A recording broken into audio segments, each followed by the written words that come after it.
अहमदाबाद विमान हादसे में 5 ऐसी अजीब सी न्यूज निकल के आ रही है जिसको सुन के आपको लगेगा कि हम शायद किसी कंप्यूटर सिमुलेटेड प्रोग्राम में जी रहे हैं। उनको सुन के आपको लगेगा कि ये कैसा इत्तेफाक है। पहला है मिड डे का ये एड उसी दिन छपा जिस दिन विमान क्रैश हुआ, और उस एड में आप देख सकते हो कि ऊपर यहां पर बिल्डिंग के अंदर एक एयर इंडिया का विमान धसा हुआ दिखाया जा रहा है।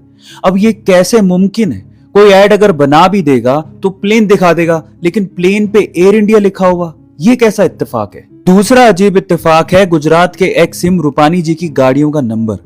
अब ऐसी न्यूज चलाई जा रही है कि उनकी गाड़ियों का नंबर था 1206, यानी कि वो इन्हीं गाड़ियों के नंबर की गाड़ियां चलाते थे। ये उनकी पर्सनल गाड़ियों के नंबर थे और उसी दिन उनका देहांत हो जाता है।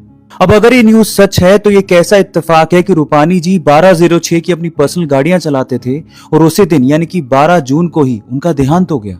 फिर इन्हीं न्यूज के बीच में एक पंडित जी भी सामने आए हैं जिन्होंने ये पहले ही भविष्यवाणी कर दी थी कि 7 जून के बाद एक विमान हादसा होगा और उसमें किसी नामी व्यक्ति का देहांत हो जाएगा। अब क्या वो इसी एयर इंडिया फ्लाइट की बात कर रहे थे और क्या वो नामी व्यक्ति विजय रूपानी जी थे?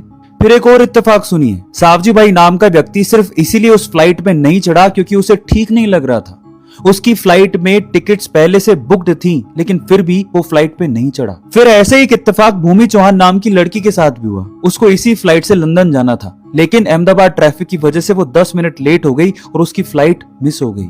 अब अगर वाकई ये खबरें सच हैं तो इन सब खबरों को सुन के आपको नहीं लगता कि हम लोग एक कंप्यूटर सिमुलेटेड प्रोग्राम में रह रहे हैं? पर जो भी हो, ये विमान हादसा बहुत ही दुखद है। अब जिन भी लोगों ने इसमें अपनी जान गंवाई है, भगवान उनकी आत्मा को शांति दे।